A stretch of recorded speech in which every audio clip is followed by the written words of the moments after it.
Tonight, we're stepping into the marble halls and shadowy alleyways of ancient Rome. But this isn't the sanitized version you learned about in school. We're talking about something that Hollywood glosses over, that textbooks awkwardly skip past, and that most documentaries treat with kid gloves. We're talking about sex in ancient Rome, and trust me, you wouldn't last a day in their world. Before we dive in, I'd love to know where you're watching from and what time it is for you right now. Drop a comment below. It's always fascinating to see our global community come together to explore these uncomfortable truths from history. And if you enjoy this kind of unflinching look at the past, consider hitting that subscribe button. We're going to need each other for this journey. Now dim the lights if you can, maybe grab a drink, and let's travel back to a time when the rules of intimacy, desire, and human connection were so alien to our modern world that they'd shock you to your core. Picture this.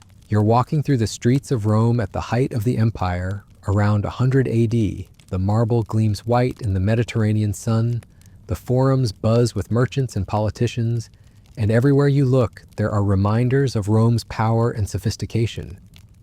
But beneath that polished surface lies a sexual culture so raw, so unforgiving, and so utterly different from anything we know today that it would leave most modern people reeling.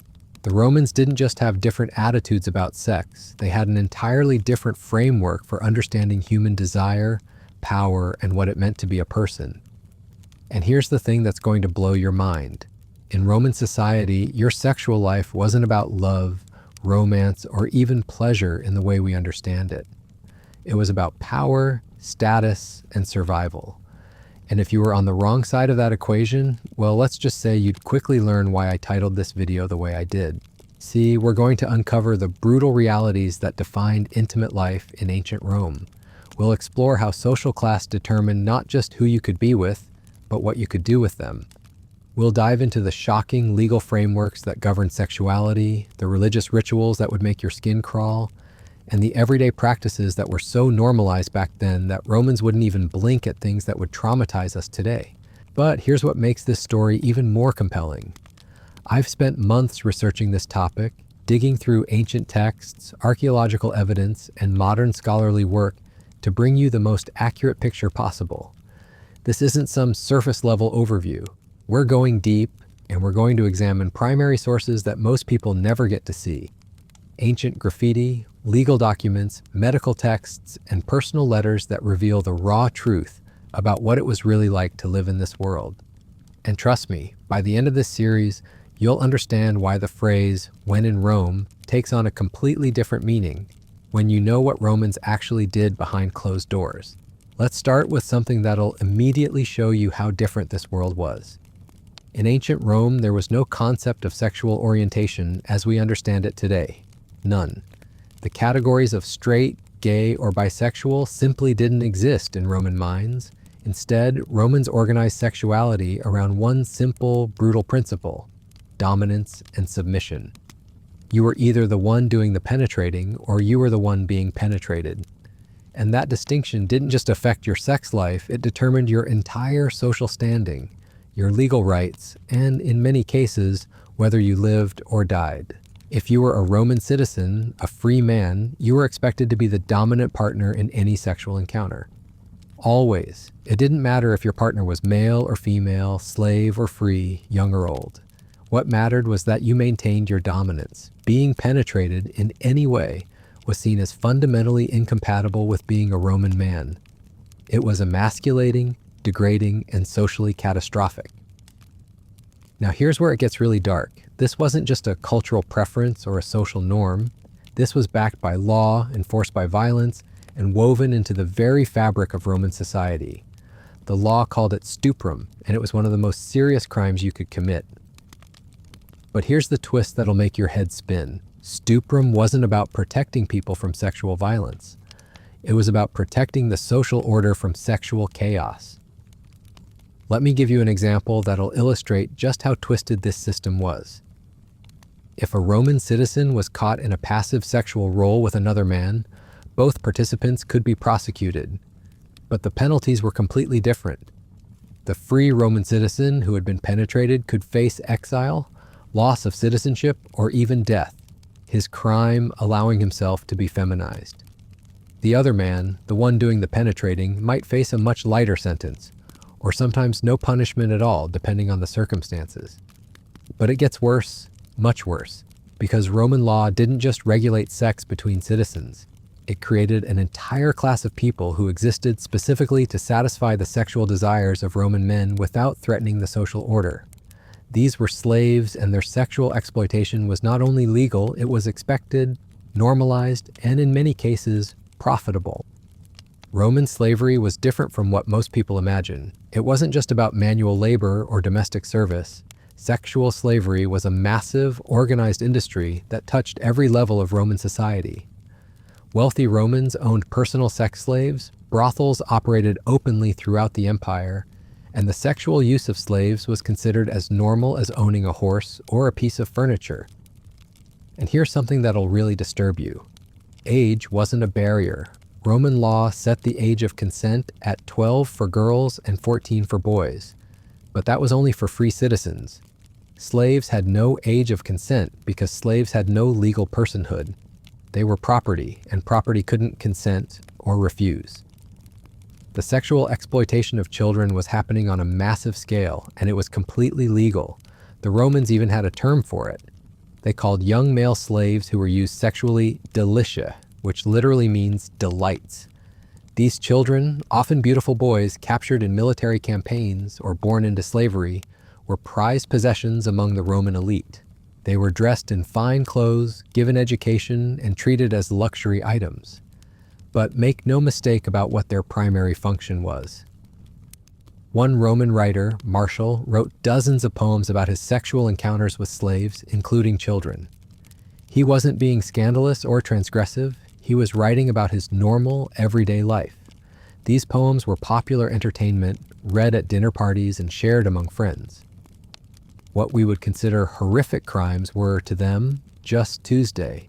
But let's talk about what happened to free Roman women, because their situation was almost as brutal, just in different ways.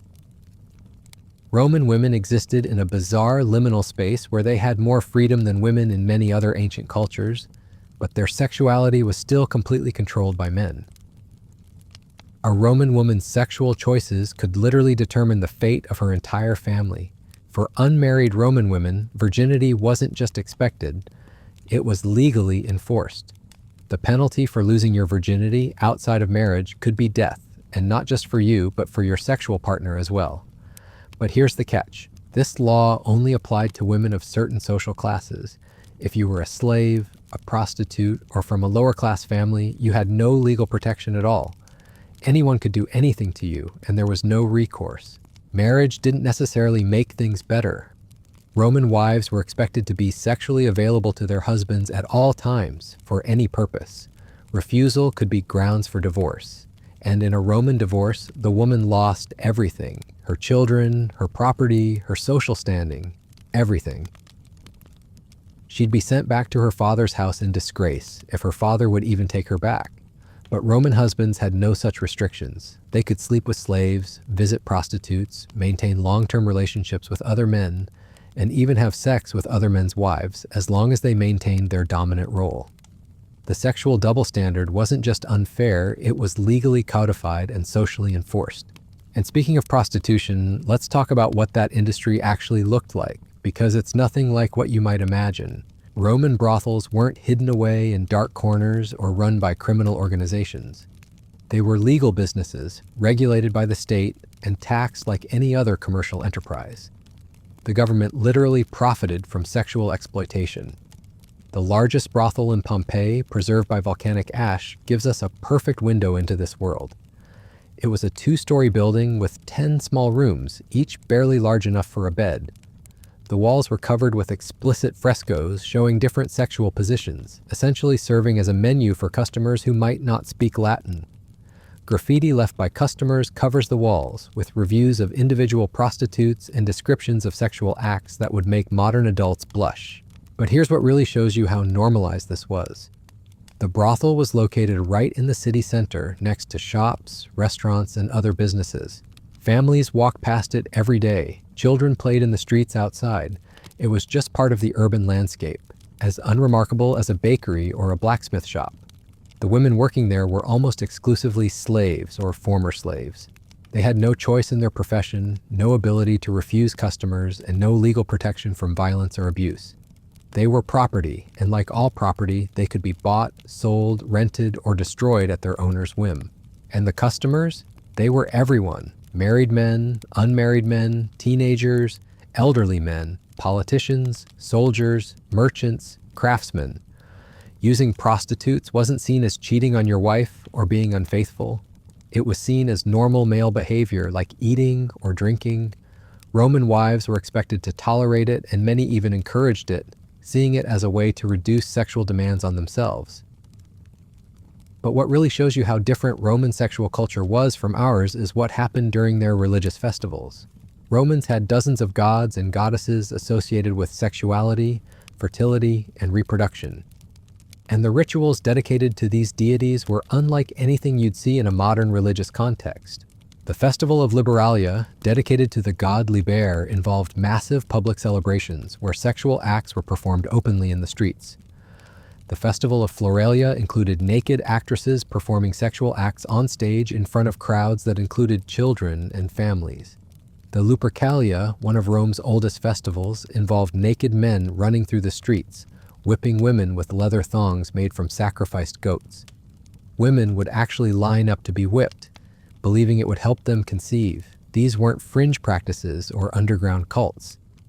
These were official state religions endorsed by the government and participated in by the highest levels of society.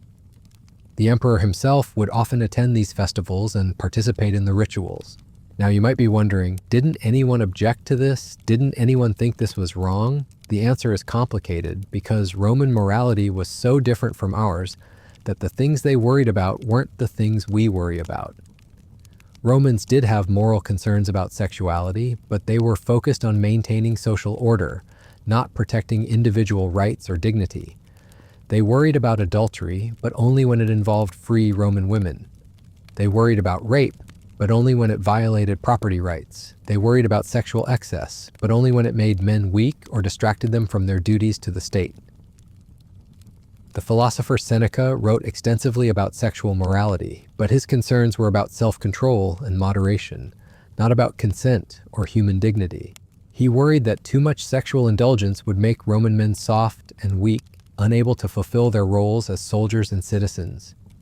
He didn't worry about the slaves being exploited because in his worldview, slaves weren't fully human. Even the early Christians, who did oppose many Roman sexual practices, focused their criticism on adultery and sexual excess rather than on slavery or the exploitation of the powerless.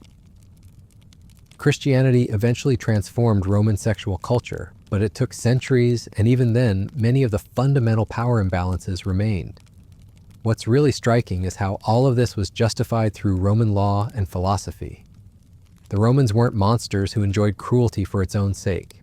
They were people who had constructed an entire intellectual framework that made these practices seem not just acceptable, but necessary for the functioning of society.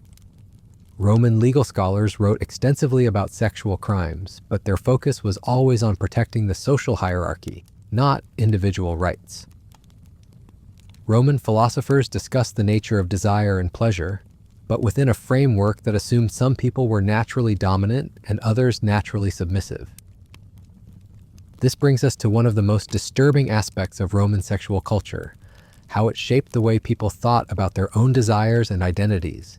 If you were a Roman slave, you weren't just physically powerless, you were psychologically conditioned to see your own exploitation as natural and inevitable. If you were a Roman woman, you weren't just legally restricted, you were taught to see your own desires as dangerous and shameful. The Romans created a system where the people being exploited often participated in their own exploitation, not because they enjoyed it, but because they had no framework for understanding that things could be different. It's a level of psychological control that's almost impossible for us to comprehend today. And this is where we start to see why you, as a modern person, wouldn't survive in this world. It's not just that the practices were different or that the laws were harsher. It's that the entire way of thinking about human sexuality, dignity, and relationships was so alien to everything we believe today that you'd be constantly horrified, confused, and probably in danger. If you were transported back to ancient Rome tomorrow, you'd find yourself in a world where your most basic assumptions about human relationships, consent, and dignity were not just rejected, but incomprehensible to the people around you. You'd be like someone trying to explain color to people who had only ever seen in black and white. But here's what makes this story even more complex. The Romans weren't uniquely evil or depraved. They were people, just like us, who had created a society that normalized and systematized sexual exploitation. And that should terrify us because it shows how easy it is for any society to lose its way when it comes to protecting the most vulnerable among us. The Romans thought they were civilized. They thought they were the pinnacle of human achievement. They had art, literature, philosophy, law, architecture, and engineering that we still admire today. But they also had a sexual culture that was built on the systematic exploitation of the powerless, and they saw no contradiction between these two things.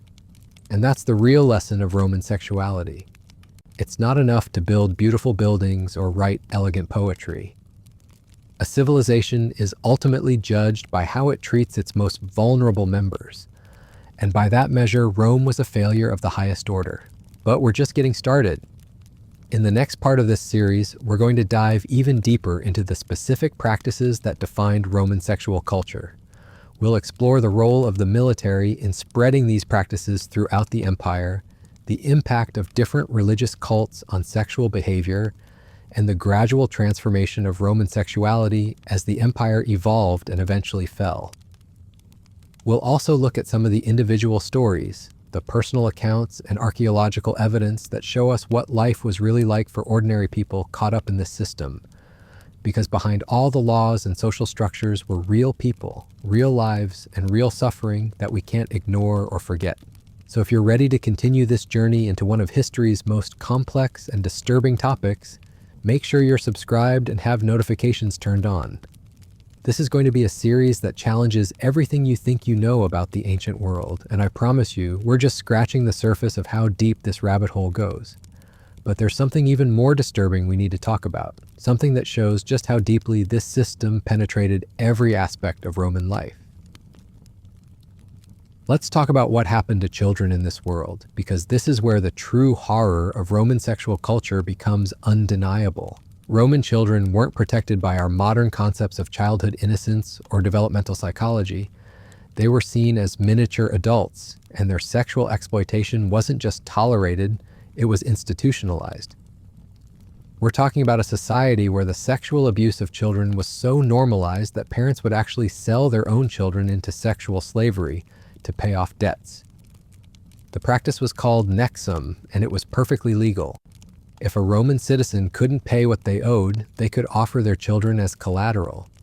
These children would then become the property of the creditor, who could use them however they wanted. And what they wanted was often sexual service. Now, I know this is hard to hear, but we need to understand the full scope of what we're dealing with here. Roman literature is filled with casual references to the sexual use of children. The poet Catullus wrote about his desire for a young slave boy with the same tone he'd used to describe wanting a particular wine. The historian Suetonius described emperors who collected children for sexual purposes like other people might collect coins or artwork. Emperor Tiberius was notorious for this. He had a private island, Capri, where he kept groups of children for his sexual pleasure. Suetonius describes in detail how Tiberius would train these children in sexual techniques, how he'd watch them perform sexual acts with each other, and how he'd use them himself. And this wasn't scandalous gossip, this was recorded history, written by respected historians who saw nothing particularly unusual about it. But here's what really shows you how normalized this was. These weren't hidden crimes or secret perversions. These were public behaviors that everyone knew about. Senators would visit Tiberius on Capri. Wealthy Romans would compete to provide him with new children. The whole Roman elite was complicit in what we would recognize today as a massive child trafficking operation. And it wasn't just emperors. Archaeological evidence from Pompeii shows that child prostitution was common throughout the city. Brothels had special rooms designed for children. Graffiti on walls advertises the services of boys and girls who couldn't have been older than 10 or 12. price lists carved into stone show that children were actually more expensive than adult prostitutes because their youth made them more desirable. The Roman legal system reinforced all of this. The age of consent laws I mentioned earlier weren't designed to protect children. They were designed to protect the property rights of fathers. If someone had sex with your daughter without your permission, they hadn't committed a crime against her. They'd committed a crime against you. She was your property, and they damaged your goods. But if you gave permission, or if you sold your daughter into slavery, then there was no crime at all. The law didn't recognize children as having their own rights or interests. They were objects to be owned, traded, and used. This brings us to one of the most disturbing aspects of Roman sexuality, the complete absence of any concept of consent as we understand it today. In Roman thinking, consent wasn't about whether someone wanted to have sex, it was about whether they had the legal right to refuse. And most people didn't have that right. Slaves couldn't refuse their masters, children couldn't refuse adults, wives couldn't refuse their husbands, lower-class women couldn't refuse upper-class men. The entire system was built on the assumption that most people existed for the sexual pleasure of a small group of powerful men. And here's where it gets really twisted. The Romans actually developed elaborate philosophical justifications for this system. They argued that some people were naturally born to be slaves, that women were naturally inferior to men, that children needed to be taught their place in society through sexual submission. They turned exploitation into a moral virtue. The philosopher Aristotle, whose ideas heavily influenced Roman thinking, argued that slavery was natural and beneficial for both master and slave. He claimed that some people were born with the souls of slaves, and that forcing them into submission was actually doing them a favor. Roman thinkers took these ideas and applied them specifically to sexual relationships. They developed the concept of natural sexual roles based on social class, age, and gender. If you were born a slave, it was natural for you to be sexually submissive. If you were born a woman, it was natural for you to serve men's desires. If you were born into the lower classes, it was natural for you to be available to your social superiors. This wasn't just practical exploitation, it was ideological domination.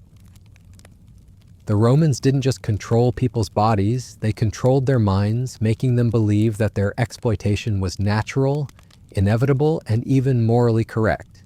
And the results were devastating. We have surviving letters from Roman slaves begging their masters for mercy, not because they were being overworked, but because they were being sexually abused. We have medical texts describing injuries that could only have come from violent sexual assault. We have legal cases where slaves tried to kill themselves rather than submit to their master's sexual demands. But perhaps most disturbing of all, we have evidence that many victims of this system eventually internalized it so completely that they began to participate in exploiting others. Freed slaves who gained their freedom would often acquire slaves of their own and treat them the same way they had been treated. The cycle of abuse became self-perpetuating. This is what I mean when I say you wouldn't survive in this world. It's not just that you'd be horrified by what you saw. It's that the entire framework of thinking about human relationships was so alien to everything we believe today that you'd be psychologically unable to function. Imagine trying to explain to a Roman that children have rights, that consent matters, that slavery is wrong. They wouldn't just disagree with you, they literally wouldn't understand what you were talking about. It would be like trying to explain quantum physics to someone who'd never heard of atoms. But let's dig deeper into how this system actually worked in practice, because understanding the mechanics of Roman sexual exploitation helps us see how societies can normalize the unthinkable. The Roman economy was built on what historians call sexual surplus extraction. This means that a significant portion of the empire's wealth came from the sexual exploitation of slaves and lower-class women. Brothels were major businesses that employed thousands of people and generated enormous profits. The sex trade was so important to the Roman economy that the government created special taxes just for prostitutes. These taxes weren't punishment, they were revenue generation. The Roman state literally profited from sexual exploitation. Tax collectors would visit brothels regularly, counting the number of prostitutes and calculating how much the owners owed. The more women and children being exploited, the more money the government made, and this created a perverse incentive system where local officials actually encouraged the expansion of the sex trade. Cities competed to have the largest and most profitable brothels. Military commanders would capture women and children specifically to stock brothels in newly conquered territories.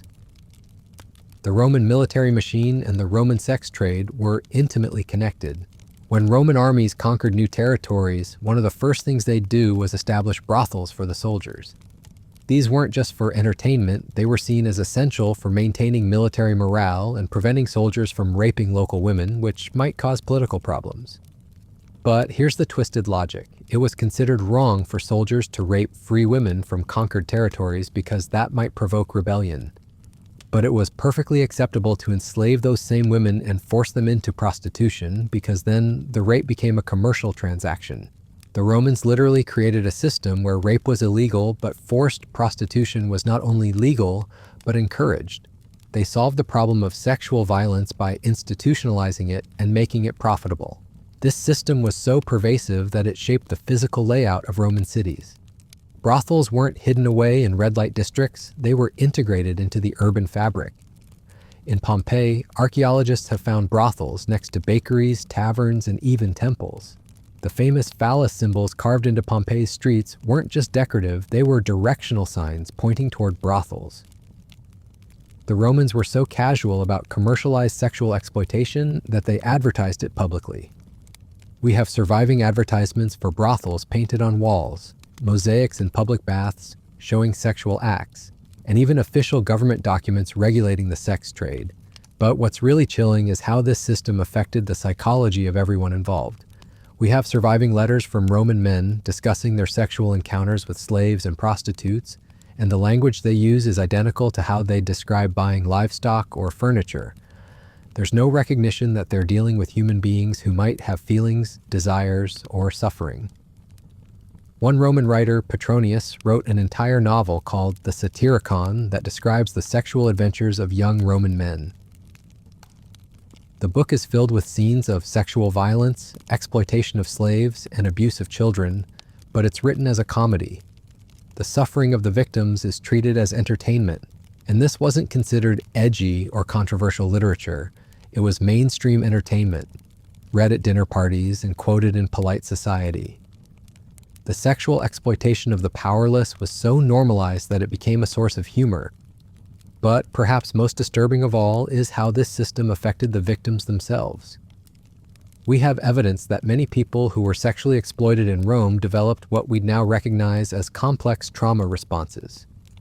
They'd become emotionally numb, unable to form healthy relationships, or would develop elaborate psychological defenses to survive their daily reality. Some would dissociate during sexual encounters, mentally separating themselves from what was happening to their bodies. Others would develop what psychologists call learned helplessness, becoming so passive and compliant that they'd stop resisting even when resistance might be possible. Many would internalize the Romans' ideological justifications for their exploitation, convincing themselves that they deserved what was happening to them, or that it was natural and inevitable. The psychological damage was often as severe as the physical abuse. And here's where we see the true evil of the Roman system. It wasn't just about sexual gratification for the powerful. It was about psychological domination, about breaking people so completely that they'd lose the ability to even imagine freedom or dignity. The Romans understood that if you can control someone's sexuality, you can control their entire identity. Sexual exploitation wasn't just a byproduct of Roman society, it was one of the primary mechanisms through which social control was maintained. This is why Roman sexual culture was so different from other ancient civilizations. The Greeks had slavery and sexual exploitation too, but they also had philosophical traditions that at least acknowledged the humanity of slaves and women. The Romans systematically eliminated those traditions and replaced them with an ideology that justified unlimited exploitation. They created what historians call a rape culture, in the truest sense of the term. Not just a culture where rape was common, but a culture where rape was seen as natural, inevitable, and even morally correct under certain circumstances. And this culture was exported throughout the Roman Empire. As Roman armies conquered new territories, they brought their sexual practices with them. Local cultures that might have had different attitudes toward sexuality were systematically destroyed and replaced with Roman norms. We have evidence of this cultural transformation from across the empire. In Gaul, Britain, Spain, and North Africa, archaeological evidence shows that Roman-style brothels and sexual practices were imposed on local populations. The Romans didn't just conquer territory, they conquered sexuality itself. But here's what makes this story even more complex. Not everyone in Roman society accepted this system. We have evidence of resistance of people who tried to protect the vulnerable or who developed alternative sexual ethics. Some Roman women formed secret societies to help other women escape abusive marriages. Some slaves organized networks to protect children from sexual exploitation. Some philosophers and writers, particularly in the later empire, began to question the morality of slavery and sexual exploitation. But these were exceptions, and they were often brutally suppressed. The Roman state had too much invested in sexual exploitation to allow serious challenges to the system. And this brings us to one of the most important questions we can ask about Roman sexuality. How did this system finally end? Because it did end eventually. The sexual culture of late Rome was very different from the sexual culture of early Rome, and understanding that transformation can teach us something about how societies can change. The answer is complicated, but it involves the rise of Christianity, the economic decline of the empire, and the gradual development of new ideas about human dignity and rights. But that transformation took centuries, and it was incomplete. Many aspects of Roman sexual culture survived long after the empire fell, and some of their influence can still be seen in modern societies. But that's a story for another part of this series.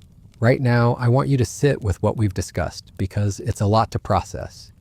We've covered the systematic sexual exploitation of children, the institutionalization of rape, the psychological manipulation of victims, and the economic incentives that made it all possible. This isn't just ancient history. These are patterns of exploitation that we can see in different forms throughout human history, including in our own time. Understanding how the Romans normalized the unthinkable can help us recognize when our own societies are heading down similar paths. Because the Romans weren't monsters. They were people, just like us, who created a system that turned exploitation into virtue and suffering into entertainment. And if it could happen to them, it could happen to anyone. That's why this history matters. That's why we need to remember not just the marble columns and the eloquent speeches, but also the broken bodies and the silenced voices. Because a civilization that forgets its capacity for evil is a civilization that's doomed to repeat it. In our next installment, we're going to explore how Roman sexual practices affected different social classes, how the military spread these practices throughout the empire, and how individual Romans navigated this system in their daily lives.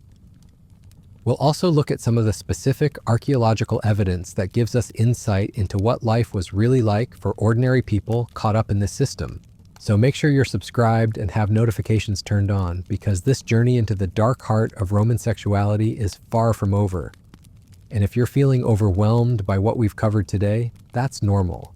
This is heavy material, and it's supposed to be disturbing, because sometimes the only way to honor the victims of history is to refuse to look away from their suffering. Until next time, take care of yourselves, and remember that understanding the past isn't just about satisfying curiosity. It's about making sure that we never forget the price of turning away when the vulnerable need protection. But there's another layer to this story that we need to examine, something that reveals just how deeply this system penetrated Roman consciousness. We need to talk about Roman marriage, because even this most sacred institution was warped by the sexual power dynamics we've been exploring. Roman marriage wasn't about love or companionship as we understand it today. It was a business transaction, a political alliance, and a breeding arrangement all rolled into one. And the sexual expectations within marriage were so alien to our modern understanding that they'd leave most people speechless. Let's start with how Roman marriages were arranged. If you were a Roman girl, your father would begin negotiating your marriage when you were around 10 years old. Not planning for when you'd be older, negotiating for immediate marriage. The legal minimum age was 12, but many girls were married even younger through special arrangements. Your husband might be 40, 50, or even 60 years older than you. Age wasn't just irrelevant, it was actually preferred. Older men were seen as more stable, more experienced, and better able to control their young wives. The Romans had a saying, "The best wife is one who is young enough to be shaped by her husband's will." But here's what really shows you how different this world was. Roman wives had no legal right to refuse sex with their husbands. None. The concept didn't exist. A husband could demand sexual access at any time, in any way, for any reason. And if a wife refused, she could be divorced instantly, losing her children, her property, and her social standing. One Roman legal text, the Digest of Justinian, explicitly states that a wife who denies her husband's sexual demands has abandoned her marital duties and can be cast out without cause. This wasn't just social pressure, it was legal requirement. Roman wives were essentially sexual slaves with better living conditions. But it gets worse. Roman husbands had the legal right to share their wives with other men. If a husband wanted to cement a business relationship or political alliance, he could offer his wife sexual services as part of the deal. The wife had no say in the matter, she was property, and property could be lent, traded, or given away. We have surviving letters from Roman men discussing these arrangements with the same casual tone they'd used to discuss lending a horse or a piece of furniture. One letter from a Roman senator to his business partner reads, "My wife is at your disposal for the duration of your visit. Use her as you see fit, and we'll consider our arrangement sealed." The recipient of this letter wrote back thanking him for his generosity and describing in detail what he planned to do with the senator's wife. These weren't criminal conspiracies or secret perversions. These were normal business communications between respectable Roman citizens. And what happened to the wives in these situations? They were expected to submit gracefully, to treat their sexual exploitation as an honor, and to never speak of it afterward. Roman literature is filled with praise for wives who endured these arrangements without complaint. The poet Ovid wrote admiringly about a woman who gave herself to her husband's friends with such grace that they praised her virtue as much as her beauty. The historian Livy described wives who served their husbands' political ambitions with their bodies as examples of Roman feminine virtue. But perhaps most disturbing of all is what happened to Roman wives who became pregnant during these arrangements. If a wife gave birth to a child who obviously wasn't her husband's, the husband had the legal right to kill both the wife and the child. This wasn't considered murder, it was considered justified enforcement of property rights. The law called it patria potestas, the power of the father, and it extended to every aspect of family life. A Roman father had absolute authority over his wife, his children, and even his adult sons. He could kill them, sell them, or give them away without any legal consequences. This power was so absolute that Roman fathers would regularly kill newborn children they didn't want to raise. Not just disabled children or children born from adultery, but healthy babies whose only crime was being born at an inconvenient time. The practice was called exposure, and it was so common that abandoned babies were a regular feature of Roman city life. Most of these exposed children were girls because girls were seen as less valuable than boys. They couldn't carry on the family name, they couldn't inherit property, and they required expensive dowries to marry off.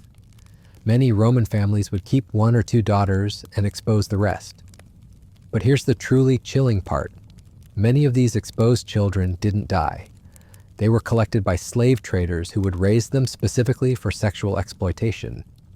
The Romans created a system where unwanted children were systematically funneled into the sex trade. Archaeological evidence from sites across the Roman Empire shows that this practice was enormous in scale. We've found mass graves containing thousands of infant skeletons, most of them female.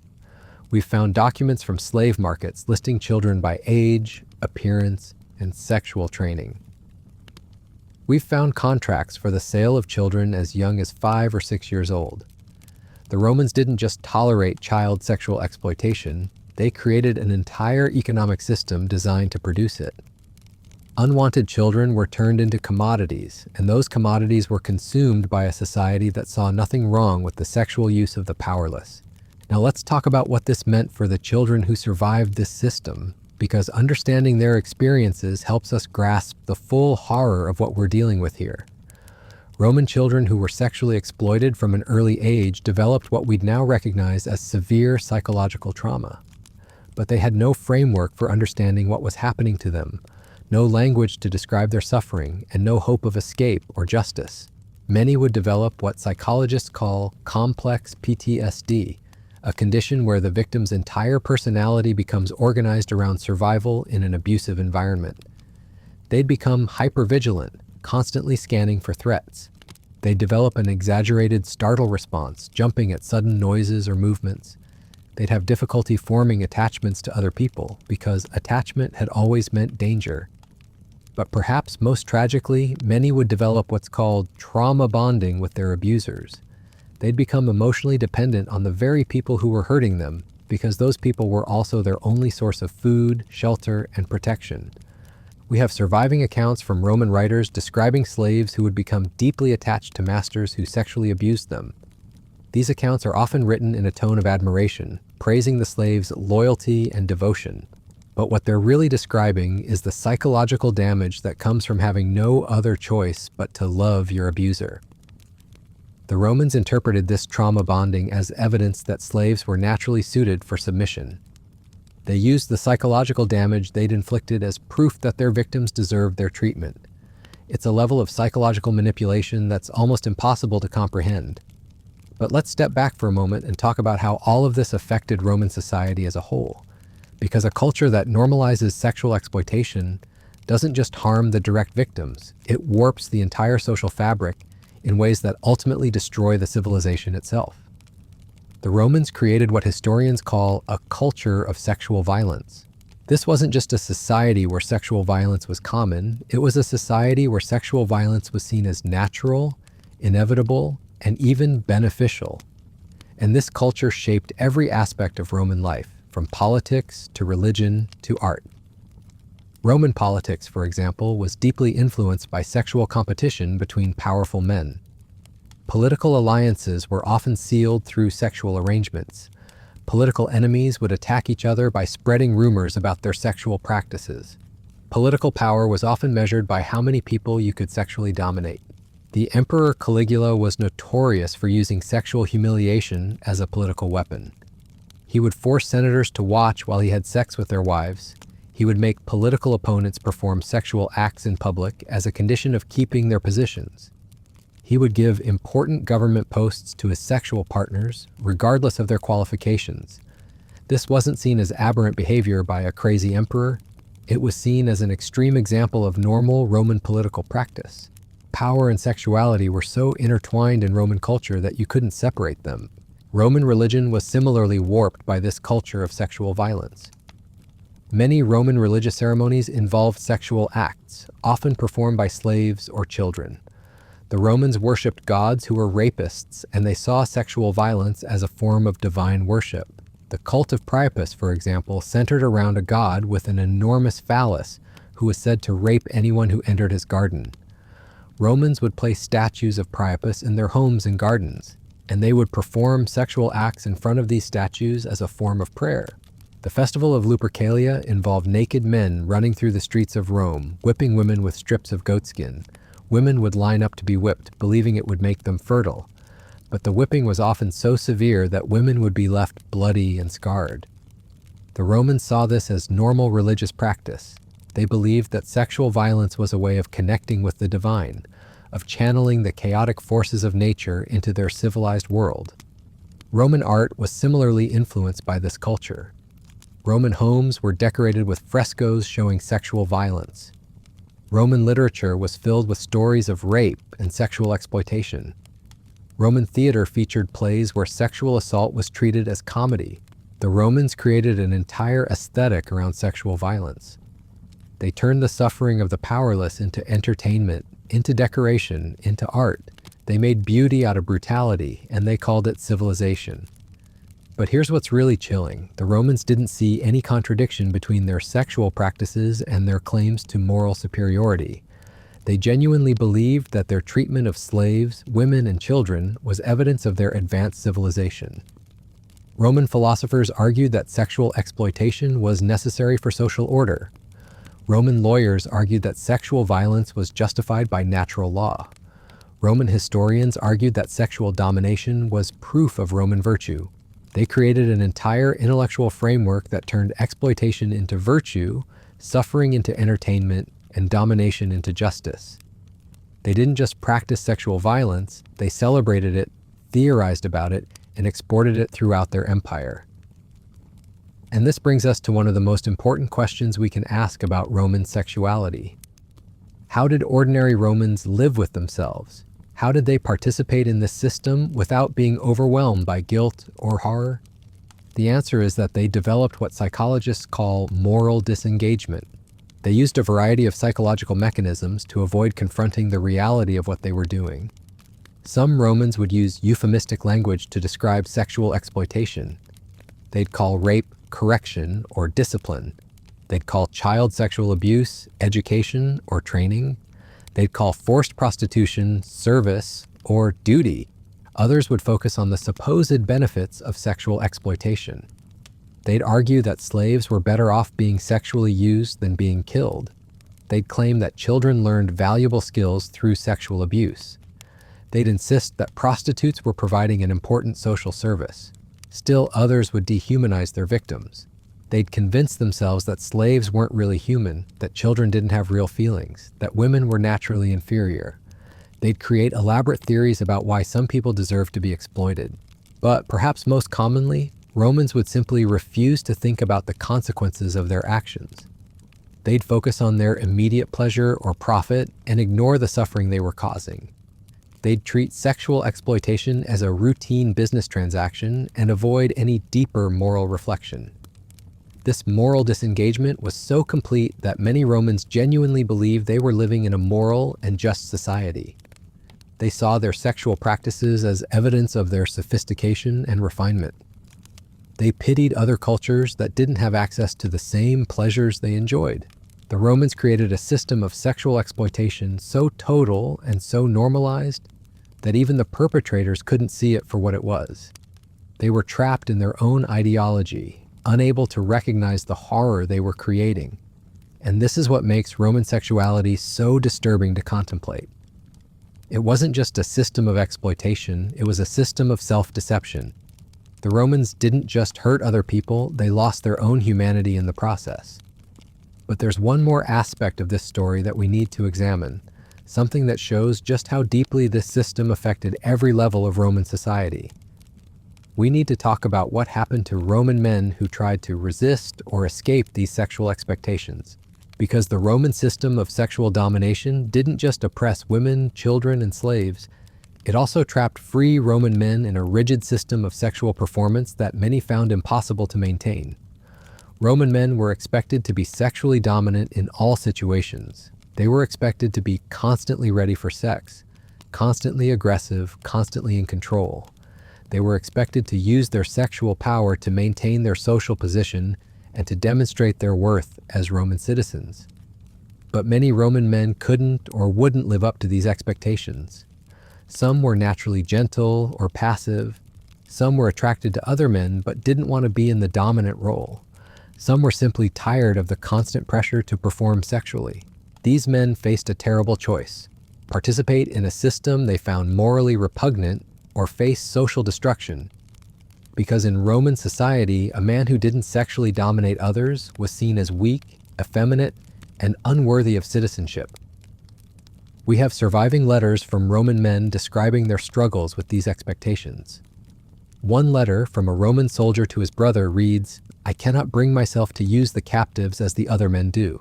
Their cries haunt my dreams, but if I do not, the men will think me weak, and I will lose their respect." Another letter from a Roman merchant to his friend describes his horror at being expected to sexually use his slaves. "I look at them and see my own children. How can I do to them what I would die to prevent being done to my own family? Yet if I do not, I will be seen as unmanly and my business will suffer." These men were trapped in a system that demanded they become monsters in order to maintain their social standing. And many of them were slowly destroyed by the contradiction between their moral instincts and their social expectations. Some Roman men would develop what we'd now recognize as depression or anxiety disorders. They'd become unable to eat or sleep, unable to concentrate on their work, unable to form healthy relationships with their families. Others would turn to alcohol or drugs to numb themselves to what they were doing. Roman literature is filled with references to men who drank themselves to death rather than face the moral consequences of their actions. Still others would become increasingly violent and cruel, as if by escalating their brutality they could somehow silence their own consciences. The system that was supposed to make them powerful instead made them into broken, desperate people. But perhaps most tragically, some Roman men would project their own moral disgust onto their victims. They'd blame the slaves for tempting them, blame the children for being seductive, blame the women for being weak. They'd convince themselves that their victims deserved their treatment because admitting otherwise would mean admitting their own moral failure. This psychological projection was so common that it became embedded in Roman culture. The Romans developed elaborate theories about why their victims were naturally suited for exploitation, why they actually enjoyed their abuse, why they were better off being sexually used than being free. These theories weren't just intellectual exercises, they were psychological defenses. They allowed Roman men to maintain their self-image as moral, civilized people while participating in a system of systematic sexual exploitation. And this brings us to the final, most disturbing aspect of Roman sexuality, how it ultimately destroyed the very people it was supposed to benefit. Because a system based on sexual domination doesn't just harm the victims, it corrupts the perpetrators in ways that ultimately make them incapable of genuine human connection. Roman men who spent their lives sexually dominating others often found themselves unable to form loving relationships with their wives, unable to connect emotionally with their children, unable to experience genuine intimacy with anyone. They'd become so accustomed to seeing other people as objects to be used that they lost the ability to see them as fellow human beings. This emotional numbness became a defining characteristic of Roman elite culture. Roman literature is filled with descriptions of men who felt empty, bored, and disconnected from life. They had unlimited power and unlimited access to sexual pleasure, but they'd lost the ability to find joy or meaning in their lives. The Emperor Marcus Aurelius, in his private journal, wrote, "I am surrounded by people, yet I feel utterly alone. I have access to every pleasure, yet nothing brings me satisfaction. I rule the world, yet I feel powerless to change anything that matters." This wasn't just personal depression, it was the inevitable result of a system that turned human relationships into power transactions. When you spend your life treating other people as objects, you eventually lose the ability to experience them as anything else. And this emotional deadness had profound political consequences. Roman leaders who couldn't empathize with their subjects made increasingly cruel and destructive decisions. They'd launch wars not because they were necessary, but because they were bored. They'd impose harsh taxes not because they needed the money, but because they enjoyed the power. The Roman Empire's ultimate collapse wasn't just due to military or economic factors, it was also due to the moral and emotional bankruptcy of its ruling class. A civilization that had lost the ability to value human life and dignity was a civilization that had lost the ability to sustain itself. But here's what makes this story even more relevant to our modern world. The Romans didn't set out to create a system of sexual exploitation. They started with relatively normal sexual practices and gradually normalized increasingly extreme behaviors until they'd created a monster they couldn't control. The process was gradual, incremental, and often rationalized as progress or sophistication. Each generation pushed the boundaries a little further, each new law made exploitation a little more legal, each new practice made cruelty a little more acceptable. By the time they realized what they'd created, it was too late. The system had become so embedded in their culture, their economy, and their psychology that they couldn't change it without destroying everything they thought they were. And that's the real lesson of Roman sexuality for our modern world. It's not that we're in danger of becoming exactly like the Romans, but that we're always in danger of gradually normalizing practices that we'd find horrific if we encountered them suddenly. The Romans show us how easy it is for any society to lose its moral compass, how quickly exploitation can become normalized, and how difficult it is to recognize when you're crossing lines that should never be crossed. They remind us that civilization isn't just about art, literature, law, and technology. It's about how we treat the most vulnerable members of our society. And by that measure, Rome was one of history's greatest failures, despite all its other achievements. In our next installment, we're going to explore how Roman sexual practices evolved over time, how different emperors shaped sexual culture, and how the eventual rise of Christianity began to transform these deeply embedded practices. We'll also look at some of the archaeological evidence that shows us what daily life was really like for ordinary Romans caught up in this system. But before we end this part of our journey, I want you to think about what we've covered today. We've explored systematic sexual exploitation, the normalization of cruelty, and the psychological mechanisms that allowed people to participate in their own moral destruction. This isn't just ancient history. These are patterns that we can see in different forms throughout human history, including in our own time. Understanding how the Romans lost their way can help us recognize when our own societies are heading down dangerous paths, because the Romans weren't uniquely evil. They were people, just like us, who made choices that seemed reasonable at the time, but that ultimately led them into moral darkness. And if it could happen to them, it could happen to anyone. That's why we study this history. Not to judge the past, but to learn from it. Not to feel superior to our ancestors, but to understand our own capacity for both good and evil. And not to despair about human nature, but to commit ourselves to building societies that protect the vulnerable rather than exploiting them. So make sure you're subscribed and ready for the next part of this series, because we're going to dive even deeper into this complex and disturbing topic. And remember, understanding the darkness of the past is the first step toward ensuring it never happens again. The gradual transformation of Roman sexual culture didn't happen overnight, and understanding how it evolved gives us crucial insight into how societies can slowly drift toward accepting the unacceptable.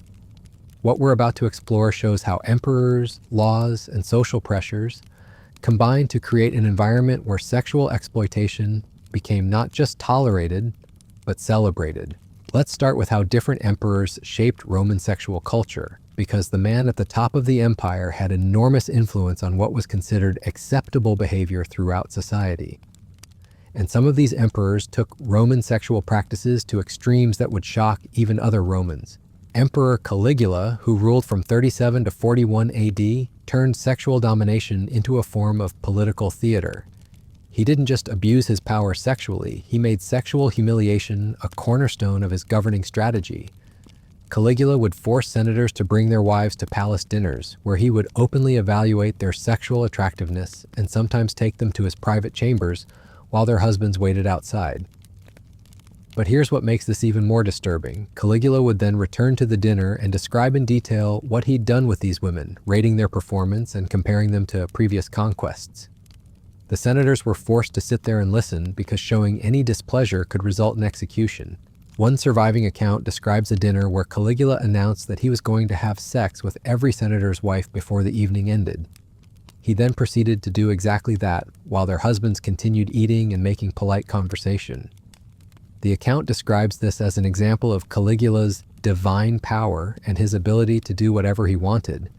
This wasn't just personal perversion, it was systematic psychological warfare. Caligula understood that by sexually humiliating the most powerful men in the empire, he could break their will to resist him. He was using sex as a weapon of political control. Emperor Nero took this even further. He not only abused his position sexually, he actually tried to legalize practices that even most Romans found disturbing. Nero passed laws that made it legal for emperors to marry anyone they wanted, regardless of that person's age, gender, or family relationship. Nero used this law to marry a young boy named Sporus, whom he had castrated so he could play the role of a wife. But Nero didn't stop there. He also married his own mother, Agrippina, in a ceremony that was attended by senators and other high-ranking officials. The marriage was consummated publicly as part of the wedding celebration. These weren't secret perversions or private scandals. These were public ceremonies recorded by official historians and attended by the most important people in the empire. Nero was using the emperor's absolute power to normalize practices that would have been unthinkable under previous rulers. But what's really chilling is how Roman society adapted to these new standards. Within a few years of Nero's reign, practices that had once been considered abhorrent became fashionable among the elite. Wealthy Romans began imitating the emperor's behavior, marrying their own relatives and abusing children more openly. The Emperor Domitian, who ruled from 81 to 96 AD, created what historians call the institutionalization of sexual terror.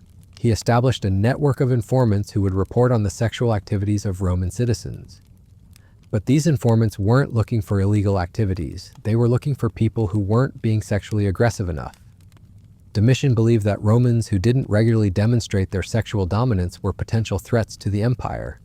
He created a system where citizens were expected to publicly prove their sexual prowess, and those who failed to do so could lose their property, their citizenship, or their lives.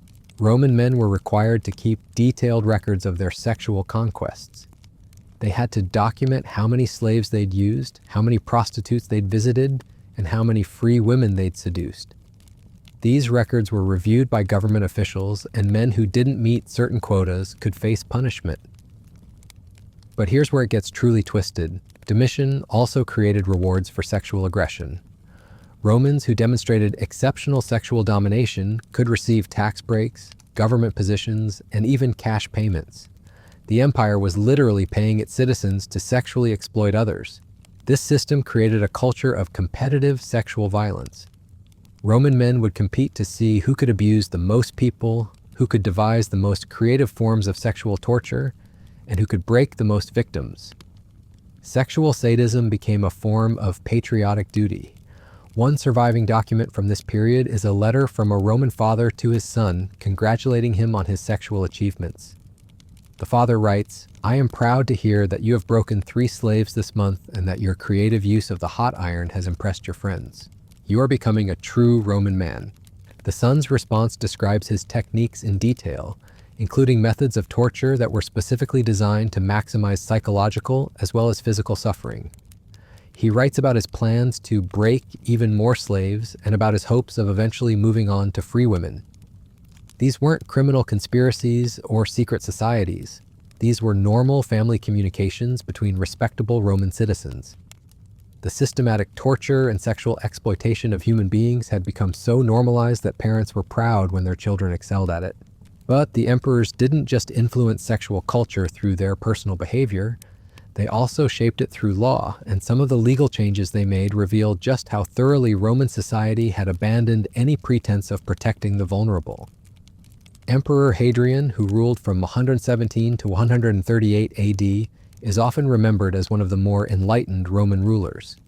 He built Hadrian's Wall, promoted arts and culture, and traveled throughout the empire promoting Roman civilization.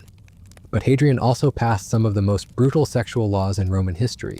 Hadrian's legal code included provisions that made it legal for Roman citizens to sexually abuse anyone who wasn't a citizen. This included not just slaves, but also free people from conquered territories, refugees, and anyone who had lost their citizenship for any reason. The law was explicit about what was permitted. Roman citizens could rape, torture, mutilate, or kill non-citizens for sexual pleasure, and faced no legal consequences. The only restriction was that they couldn't interfere with someone else's property rights. But Hadrian went even further. He also legalized what he called sexual education for children. This law made it legal for Roman adults to sexually abuse children as young as 7 years old, as long as they claimed they were teaching them about adult responsibilities.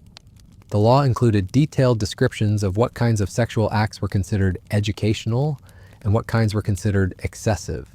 But the line between education and abuse was drawn so broadly that almost any sexual act with a child could be justified as educational. Hadrian also created special schools where children would be trained specifically for sexual service. These schools were run by the government and attended by children who had been orphaned, abandoned, or sold by their families. The children would receive basic education in reading and writing, but their primary training was in sexual techniques. Graduates of these schools would be sold to wealthy Romans or placed in high-end brothels. The schools were so successful that they became a model for similar institutions throughout the empire. Within a few decades, every major Roman city had government-run schools for training child prostitutes. But perhaps most disturbing of all was Hadrian's law regarding sexual resistance. This law made it a crime for anyone to resist sexual advances from a Roman citizen. Not just slaves, but anyone. If a Roman citizen wanted to have sex with you, you were legally required to comply. The law included detailed penalties for sexual resistance. First-time offenders could be fined or flogged. Repeat offenders could be enslaved or executed. The law was so broad that even Roman wives could be prosecuted for refusing their husband's sexual demands. This law created a culture where sexual consent became literally meaningless. If you couldn't legally refuse, then your compliance couldn't be considered genuine consent. The Romans had created a legal system that institutionalized rape and called it civilization. But the impact of these laws wasn't just legal, it was psychological. When resistance becomes illegal, many people stop even thinking about resistance. They internalize their powerlessness so completely that they lose the ability to imagine freedom. We have surviving accounts from people who lived under these laws, and many of them describe a kind of psychological numbness. They write about learning to dissociate during sexual encounters, to mentally separate themselves from what was happening to their bodies. One account, from a woman who had been repeatedly raped under Hadrian's laws, describes her experience. "I learned to send my mind away when they came for me. I would think about birds flying, or flowers blooming, or anything but what was happening. After a while, it became so automatic that I could barely feel anything at all." This dissociation wasn't just a survival strategy, it was a form of psychological death. People were learning to kill parts of themselves in order to survive in a system that had made their suffering legal and normal. But the laws didn't just affect the direct victims, they also affected the perpetrators in ways that ultimately destroyed Roman society from within. When sexual violence becomes legal and expected, it changes the psychology of the people who commit it. Roman men who grew up under these laws often became incapable of experiencing genuine intimacy or love. They'd learn to see other people as objects to be used rather than as fellow human beings. They'd become so accustomed to taking what they wanted by force that they couldn't understand the concept of mutual desire. This emotional numbness spread throughout Roman society. Marriage became a purely transactional relationship. Parent-child relationships became based on power and control rather than love and nurturing. Friendship became impossible because everyone was potential prey or potential predator. The Romans had created a society where genuine human connection had become almost impossible. They'd traded their humanity for power, and in the process, they'd lost the ability to find meaning or joy in their lives. But let's talk about what this meant for the daily lives of ordinary Romans, because understanding how these laws and customs affected regular people helps us grasp the full horror of what we're dealing with here.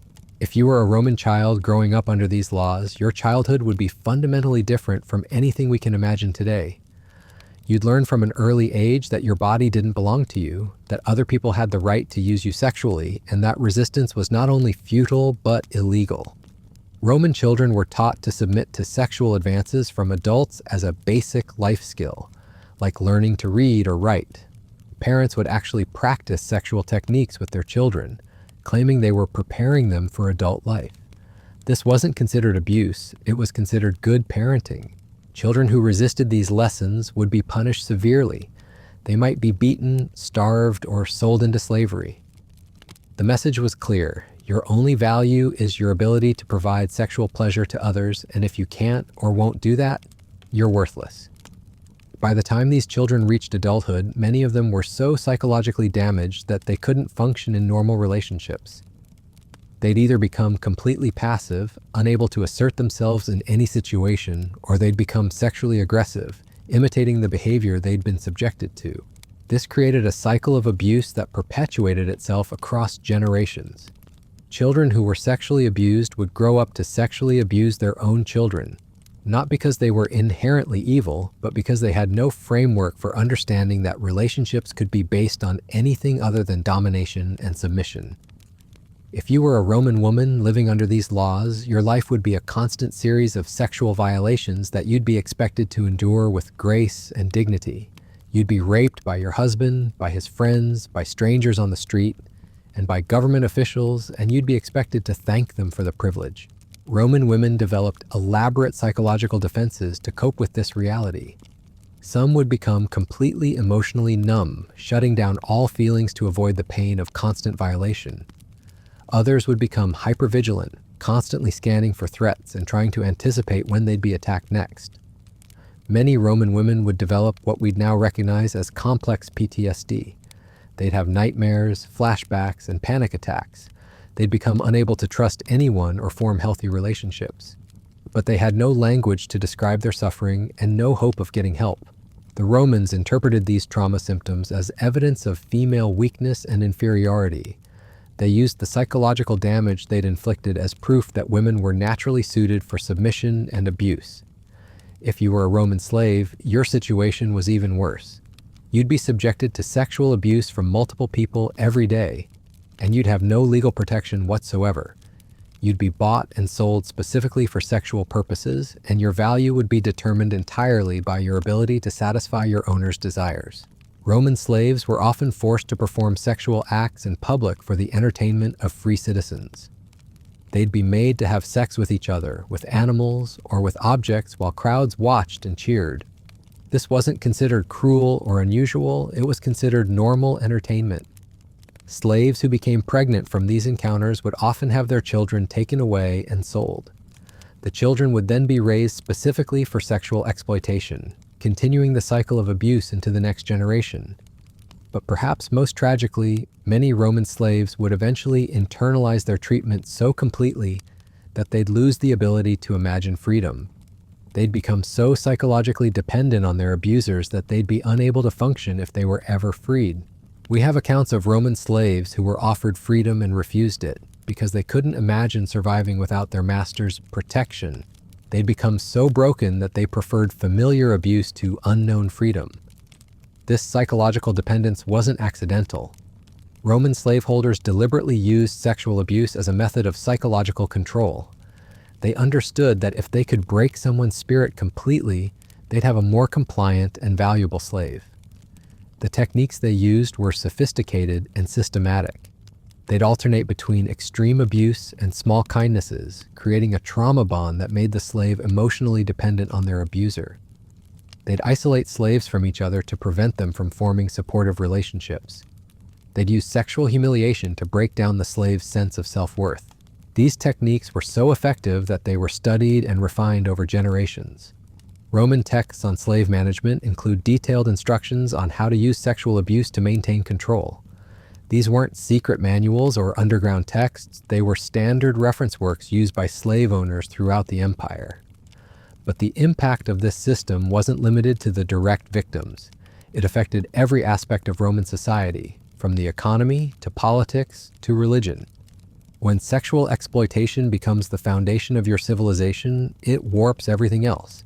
The Roman economy, for example, was heavily dependent on sexual slavery.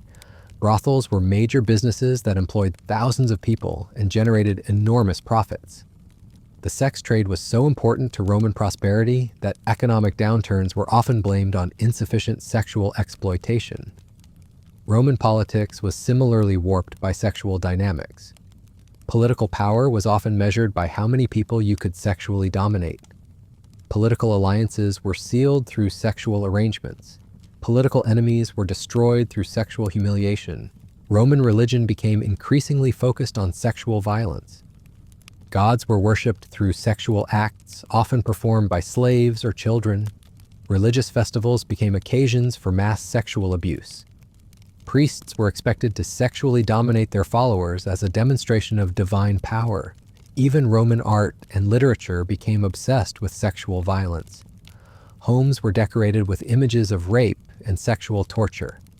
Popular literature celebrated sexual sadism and the suffering of victims. Theater performances often included real sexual violence, with slaves and condemned criminals being actually abused on stage for the entertainment of the audience. The Romans had created a total system of sexual exploitation that touched every aspect of their civilization. They'd built their entire culture around the systematic abuse of the powerless, and they'd convinced themselves that this was not only normal, but morally superior. But here's what makes this story even more disturbing. The Romans exported this system throughout their empire. As they conquered new territories, they didn't just impose their political and economic systems, they imposed their sexual culture as well. Local cultures that might have had different attitudes toward sexuality were systematically destroyed. Indigenous concepts of consent, sexual ethics, and human dignity were replaced with Roman practices. The Romans didn't just conquer territory, they conquered sexuality itself. We have evidence of this cultural transformation from across the empire. In Britain, Gaul, Spain, and North Africa, Archaeological evidence shows that Roman-style sexual practices were imposed on local populations. Native sexual customs were outlawed, and Roman practices were enforced through violence and legal coercion. The Romans created training programs for local elites, teaching them Roman sexual practices and expecting them to implement these practices in their own communities. They established Roman-style brothels in every major city. They imported Roman sexual slaves to serve as examples for local populations. Within a generation or two, the sexual cultures of conquered peoples had been completely transformed. Children who grew up under Roman rule often had no knowledge of their ancestors' sexual practices.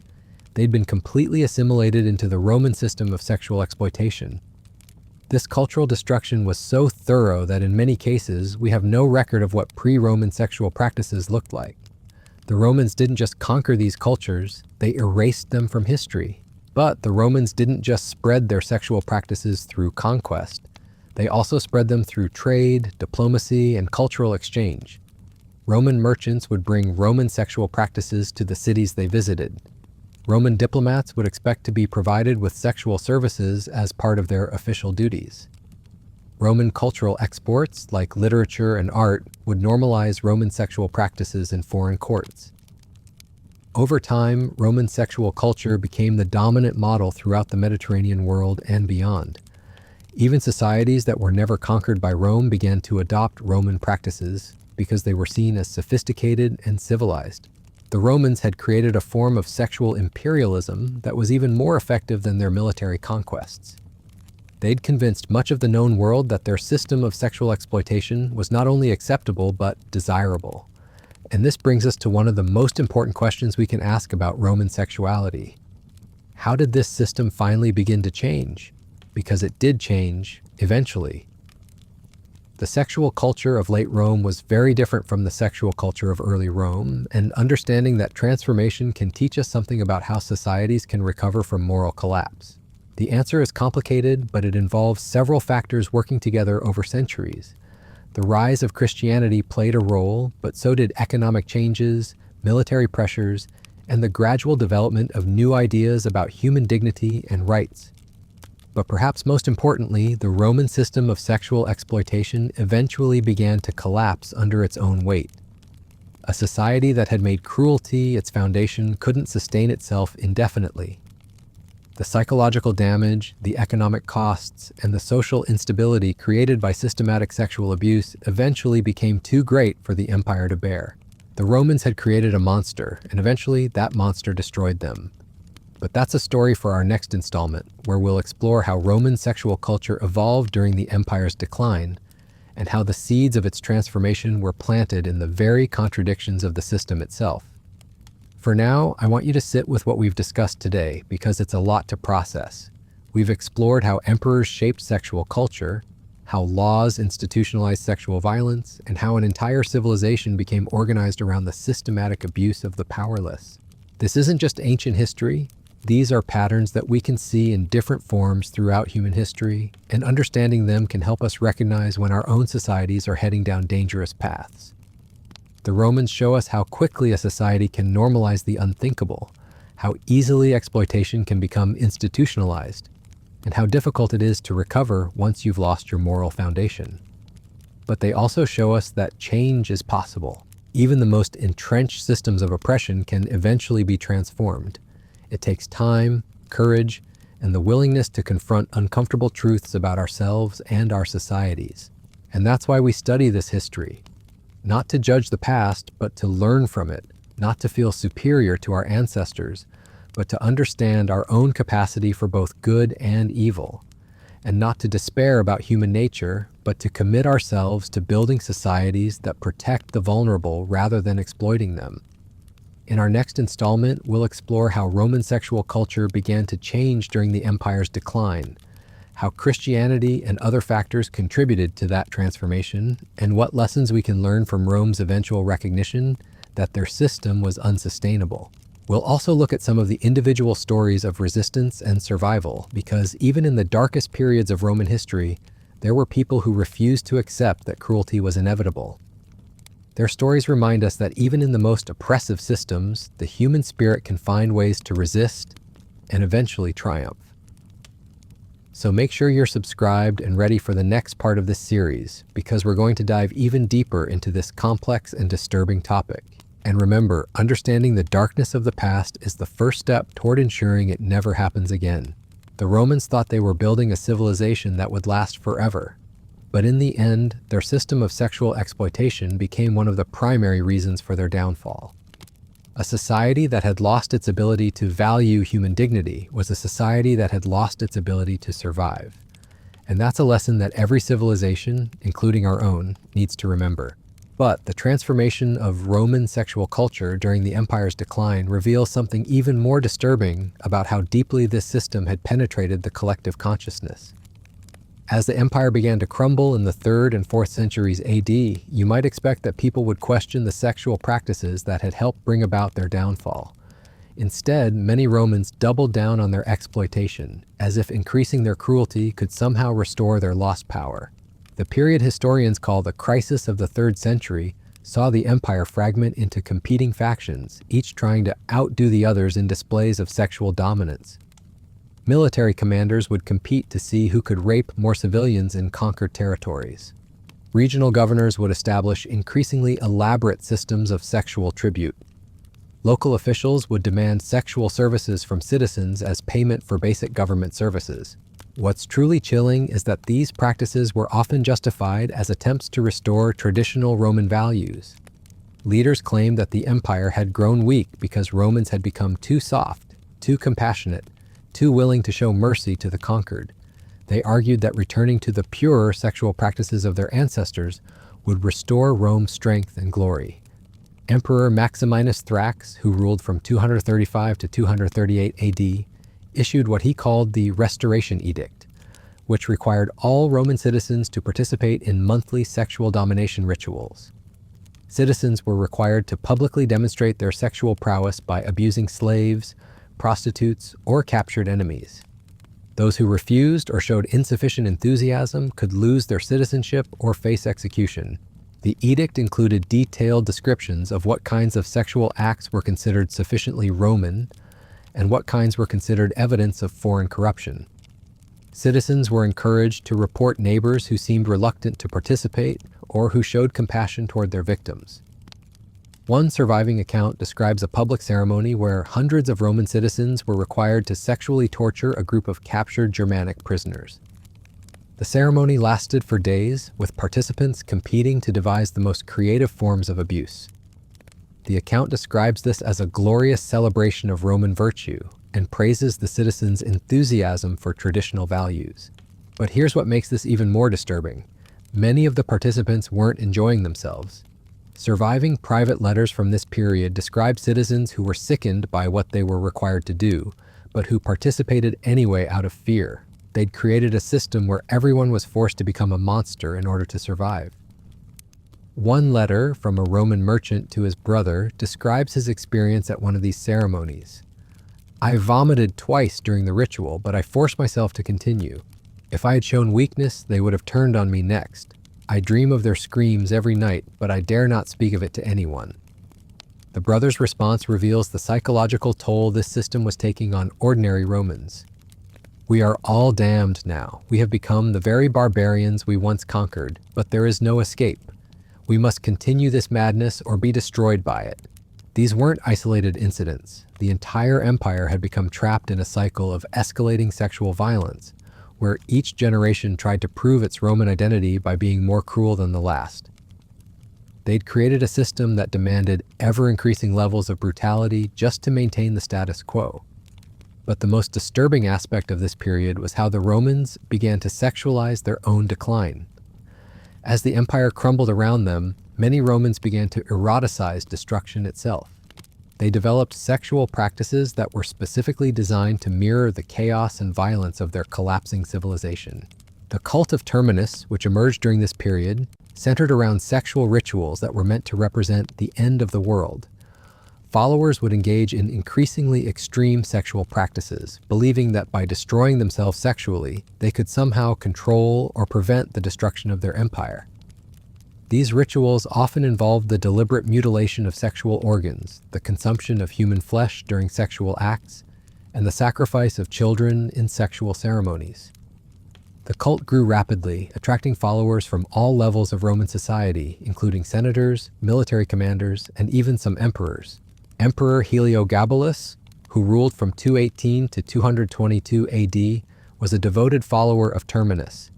He turned the imperial palace into a center for these extreme sexual rituals, forcing government officials to participate in ceremonies that combined sexual abuse with religious sacrifice. One surviving account describes a ceremony where Heliogabalus had dozens of children killed during sexual acts, claiming that their deaths would prevent the empire's collapse. The ceremony was attended by the most powerful people in Rome, who were required to participate in the sexual violence as a demonstration of their loyalty to the emperor. The account describes this as the most sacred duty of Roman citizenship and praises the participants for their willingness to sacrifice everything for the empire's survival. The complete inversion of moral values had become so total that Romans were praising themselves for committing acts that would have horrified their ancestors. But even as these extreme practices were being normalized, there were signs that the system was beginning to crack. The psychological toll of constant sexual violence was creating a generation of Romans who were incapable of functioning in normal society. Military discipline was breaking down because soldiers were too traumatized to follow orders. Economic production was declining because workers were too psychologically damaged to be productive. The empire was literally destroying itself from within through its own sexual practices. The very behaviors that Romans believed would restore their strength were actually making them weaker and more vulnerable to their enemies. And this is where we begin to see the first glimmers of change, not because Romans suddenly developed moral consciousness, but because their system of sexual exploitation had become so extreme that it was threatening their survival as a civilization. The rise of Christianity during this period wasn't just a religious revolution, it was also a response to the psychological trauma that Roman sexual culture had inflicted on its population. Early Christian communities offered something that had become almost impossible to find in Roman society: the possibility of human relationships based on love rather than domination. But the transition wasn't simple or straightforward. Many early Christians had grown up in the Roman system and carried its psychological scars with them. They struggled to understand concepts like consent, mutual respect, and emotional intimacy because these ideas were so foreign to their experience. Some early Christian communities actually developed sexual practices that were almost as extreme as Roman ones, but in the opposite direction. They would practice extreme sexual asceticism, believing that any sexual desire was evidence of Roman corruption. They would mutilate their own bodies to prevent sexual arousal or force themselves into marriages that were deliberately sexless and emotionally cold. These practices weren't healthy alternatives to Roman sexuality, they were trauma responses. People who had been so damaged by sexual violence that they couldn't imagine sexuality as anything other than abuse or complete abstinence. But gradually, over centuries, Christian communities began to develop new models of sexual relationships. They created the concept of marriage as a partnership between equals, rather than a relationship between master and property. They developed ideas about consent, about the importance of emotional connection, and about sexuality as an expression of love rather than domination. These changes didn't happen overnight, and they weren't complete. Many aspects of Roman sexual culture survived in Christian communities for centuries. But the basic framework began to shift from exploitation to partnership, from domination to mutual respect. The transformation was also driven by practical necessity. As the Roman Empire collapsed, communities needed to find new ways to organize themselves that didn't depend on the systematic abuse of the powerless. They needed to create social bonds based on cooperation rather than fear. Communities that continued to practice Roman-style sexual exploitation found themselves unable to maintain social cohesion. They would fragment into competing factions, each trying to sexually dominate the others. They would lose the ability to cooperate on basic survival tasks like food production, defense, and child rearing. Meanwhile, communities that began to develop more egalitarian sexual practices found themselves more stable and successful. They could maintain social bonds even under stress. They could cooperate effectively on complex tasks. They could attract and retain members who might otherwise flee to more welcoming communities. Over time, these practical advantages became so obvious that even people who weren't motivated by moral concerns began to adopt less exploitative sexual practices. They discovered that treating people with dignity wasn't just morally superior, it was also more effective for building sustainable communities. But the transformation was incomplete and uneven. Many aspects of Roman sexual culture survived in modified forms.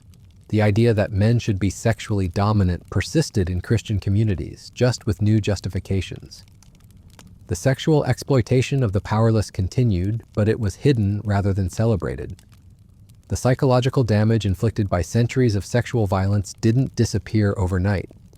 It took generations for people to learn how to form healthy relationships, how to trust each other, and how to experience sexuality as something other than a power struggle. And in many ways, we're still dealing with the legacy of Roman sexual culture today. The idea that sexuality is primarily about power rather than connection, that some people exist for others' sexual pleasure, that sexual violence is natural and inevitable. These ideas didn't disappear with the fall of Rome. They evolved, adapted, and found new forms of expression in every subsequent civilization. The specific practices changed, but the underlying logic of sexual exploitation proved remarkably persistent. Understanding this history helps us recognize how these patterns continue to influence our own world. When we see sexual exploitation being normalized or justified, when we see people being treated as objects rather than human beings, when we see power being used to coerce sexual compliance, we're seeing echoes of the Roman system, but we're also seeing something else, the possibility of resistance and transformation. Because if the Romans could eventually recognize that their system was unsustainable, if they could begin to develop alternatives even in the midst of their empire's collapse, then change is always possible. The Romans show us both how far human societies can fall and how they can begin to climb back up. They remind us that no system of oppression, no matter how entrenched, is permanent. They teach us that even the most damaged people can learn to heal, and that even the most corrupt societies can find their way back to humanity. But they also warn us about how easily progress can be reversed. The Romans had moments of moral clarity, periods when they seemed to be moving toward more humane practices. But they also had moments of moral regression, when they retreated into even more extreme forms of exploitation. The lesson is that moral progress isn't inevitable. It requires constant vigilance, constant effort, and constant willingness to confront uncomfortable truths about ourselves and our societies. It requires us to recognize that we're always capable of becoming monsters if we stop paying attention to the consequences of our actions. And that's why this history matters. Not because we're likely to become exactly like the Romans, but because we're always in danger of repeating their mistakes in new forms. Understanding how they lost their way can help us avoid losing ours. The Romans thought they were building a civilization that would last forever. They believed their sexual practices were evidence of their sophistication and superiority. They convinced themselves that their exploitation of the powerless was natural, inevitable, and morally justified. But in the end, their system of sexual exploitation became one of the primary reasons for their downfall. They created a society so psychologically damaged, so morally corrupted, so incapable of genuine human connection, that it couldn't sustain itself. The marble columns crumbled, the golden eagles fell, and the empire that had once dominated the known world disappeared into history. But the lessons of their rise and fall remain with us, waiting to be learned by anyone wise enough to listen. In our final installment of this series, we'll explore what happened to Roman sexual culture after the empire's collapse, how different regions of the former empire developed their own approaches to sexuality, and what lessons we can draw from this history for our own time. We'll also look at some of the archaeological evidence that continues to emerge, giving us new insights into what life was really like for ordinary people caught up in this system. Because the story of Roman sexuality isn't just about the past, it's about understanding the human capacity for both cruelty and compassion, and choosing which path we want to follow. The Romans made their choice, and it led them to destruction, but every generation gets to make that choice anew. Understanding their story can help us make better choices for ourselves and for the people who will come after us. Because in the end, that's what history is really about. Not just understanding what happened, but understanding what's possible. Not just learning about the past, but learning how to build a better future. The Romans showed us how low human civilization can sink when it loses its moral compass. But they also showed us that even in the darkest times, the possibility of redemption remains. We just have to be brave enough to choose it. So join us for the final part of this journey as we explore how the story of Roman sexuality finally ends. Not with conquest or glory, but with the slow, difficult work of learning to be human again. It's a story that's still being written, and we all have a part to play in how it turns out. The choice, as always, is ours. The final collapse of the Roman Empire in the West, around 476 AD, didn't end the story of Roman sexual culture. Instead, it scattered those practices across Europe and the Mediterranean, where they would evolve, adapt, and influence human sexuality for centuries to come. What happened next reveals both the persistence of these patterns and the possibility of genuine transformation. In the immediate aftermath of Rome's fall, different regions of the former empire developed radically different approaches to sexuality. Some areas doubled down on the most extreme Roman practices, as if clinging to sexual violence could somehow restore their lost glory. Others began experimenting with entirely new models of human relationships. The Byzantine Empire, which considered itself the continuation of Rome, initially maintained many of the old sexual practices. Byzantine emperors continued to keep vast harems of slaves and children. The imperial court remained a center of sexual exploitation and political manipulation through sexual means. But something interesting began to happen in Byzantium around the 6th century. Emperor Justinian, influenced by his wife Theodora, began to reform some of the most extreme sexual laws. Theodora herself had been a prostitute before becoming empress, and she understood the human cost of sexual exploitation in ways that few rulers ever had. Theodora convinced Justinian to pass laws that gave women some protection from sexual violence, that limited the sexual use of children, and that provided some legal recourse for victims of sexual abuse. These weren't revolutionary changes, but they represented the first time in centuries that Roman law had moved toward protecting the vulnerable rather than exploiting them. The changes were modest and often poorly enforced, but they established a precedent that would influence legal development for centuries. The idea that even emperors had limits on their sexual behavior, that some people deserved protection from sexual violence, began to take root in Byzantine law. Meanwhile, in Western Europe, the various barbarian kingdoms that had replaced Roman rule were developing their own approaches to sexuality. Some, like the Visigoths in Spain, maintained Roman-style sexual practices almost unchanged. Others, like the Anglo-Saxons in Britain, developed hybrid systems that combined Roman exploitation with their own tribal customs. But the most interesting developments were happening in the areas where Roman rule had been weakest. In Ireland, Scotland, and parts of Germany, communities that had never been fully Romanized began to develop sexual practices that were radically different from anything the Romans had known. These communities often had more egalitarian relationships between men and women. They had stronger protections for children. They had concepts of consent that were more sophisticated than anything that had existed in Roman law. They weren't perfect societies, but they showed that alternatives to Roman sexual culture were possible. The spread of Christianity played a crucial role in these developments, but not in the way most people imagine.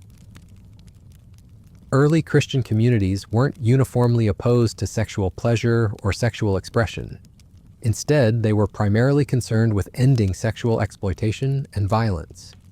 Christian monasteries became centers for developing new ideas about human relationships. Monks and nuns living in communities that were supposed to be celibate actually spent a lot of time thinking about sexuality and how it should be organized in a just society. Many of the Christian thinkers who shaped medieval sexual ethics were people who had grown up in the Roman system and understood its psychological costs.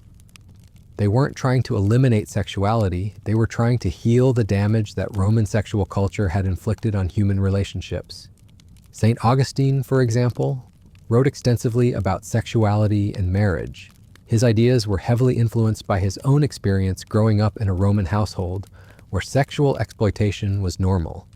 He understood that the Roman system had made genuine love and intimacy almost impossible, and he tried to develop alternatives. Augustine's writings on marriage emphasized mutual consent, emotional connection, and the importance of treating one's partner as a fellow human being rather than as property. These ideas seem obvious to us now, but they were revolutionary at the time. Other Christian thinkers developed similar ideas. They created the concept of marriage as a sacrament, a holy bond between equals. They developed ideas about sexual ethics that emphasized love, commitment, and mutual respect. They created legal frameworks that gave women some protection from sexual violence. These changes happened slowly and unevenly. Many Christian communities continued to practice forms of sexual exploitation that weren't very different from Roman ones. The sexual abuse of children by clergy, for example, was a persistent problem that the church struggled to address. But the basic framework was shifting. The idea that sexuality should be about love rather than domination, that all people deserve dignity and respect, that consent mattered, these ideas began to take root in Christian communities across Europe. The transformation was also driven by practical considerations. As European societies became more settled and stable, they needed to develop social institutions that could function without constant violence and exploitation. Communities that continued to practice Roman-style sexual abuse found themselves unable to maintain social cohesion. Marriage, for example, became increasingly important as a way of organizing society and transferring property. But marriages based on sexual exploitation and domination were unstable and often produced children who were psychologically damaged and unable to function effectively as adults. Communities that developed more egalitarian marriage practices found themselves more successful. Their children were healthier and more capable.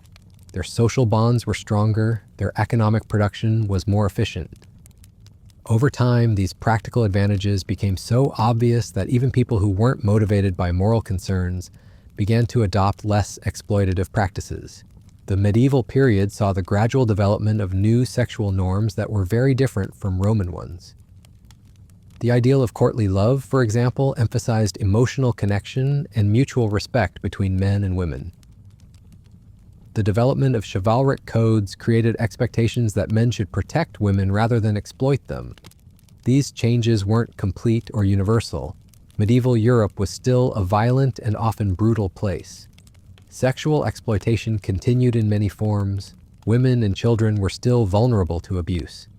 But the basic framework had shifted away from the systematic exploitation that had characterized Roman culture. The most important change was the development of the concept of individual consent. Roman law had recognized only property rights. A person's sexual autonomy mattered only insofar as it affected their owner's interests. Medieval law began to recognize that individuals had rights over their own bodies that couldn't be violated even by their social superiors. This was a revolutionary idea that took centuries to fully develop, but it represented a fundamental shift in how human sexuality was understood. Instead of being primarily about power and domination, sexuality began to be seen as something that should involve mutual agreement and respect. The transformation wasn't just legal and social, it was also psychological. People who grew up in medieval communities often had very different attitudes toward sexuality than their Roman predecessors. They were more likely to see sexual relationships as partnerships rather than contests for dominance. This psychological shift was crucial because it meant that people were less likely to accept sexual exploitation as natural or inevitable. They were more likely to resist abuse, to protect victims, and to seek alternatives to violence and domination. Archaeological evidence from medieval sites shows clear differences from Roman-era practices. Medieval communities had fewer brothels and less evidence of systematic sexual exploitation. They had more evidence of stable family relationships and less evidence of the psychological trauma that had characterized Roman sexual culture. Medieval art and literature also reflected these changes. Instead of celebrating sexual violence and domination, medieval culture increasingly emphasized love, commitment, and mutual respect. The stories people told about sexuality were different, and so were the values they transmitted to their children. But perhaps the most important change was the development of new ideas about human dignity and worth. The Roman system had been based on the assumption that some people were naturally superior to others and had the right to exploit them. Medieval culture, influenced by Christian ideas about the inherent worth of all human beings, began to challenge these assumptions.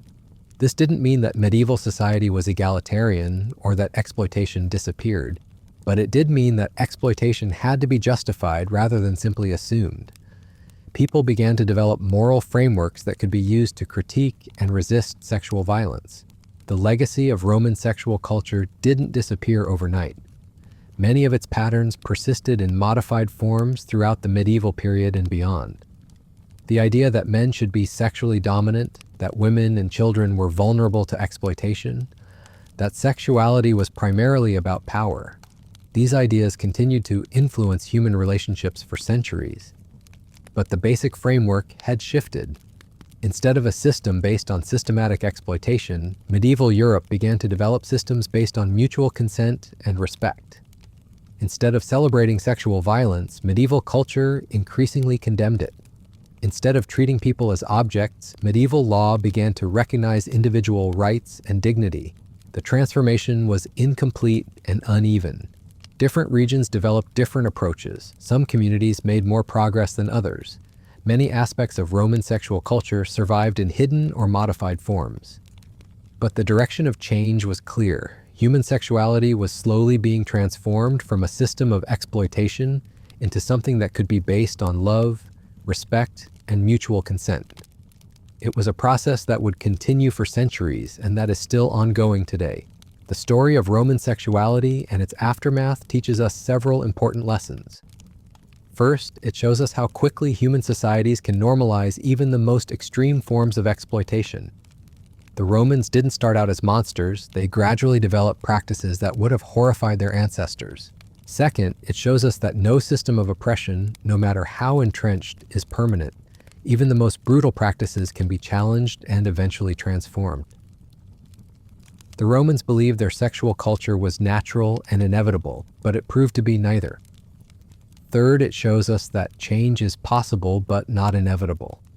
The transformation of Roman sexual culture took centuries and required the efforts of countless individuals who were willing to challenge established norms and develop alternatives. Fourth, it shows us that psychological healing is possible even after extreme trauma. The people who lived through the Roman system were deeply damaged, but they and their descendants were able to develop healthier ways of relating to each other. Finally, it shows us that our own sexual culture is not fixed or inevitable. The way we organize human sexuality in our own time is the result of historical processes that could have gone differently and that can still be changed. Understanding this history helps us recognize both the progress we've made and the work that still needs to be done. We live in a world where sexual exploitation still exists, where consent is still contested, where power is still used to coerce sexual compliance. But we also live in a world where these practices are increasingly recognized as wrong and where alternatives are being developed. The Romans show us what happens when a society loses its moral compass and begins to treat sexuality as primarily about power and domination.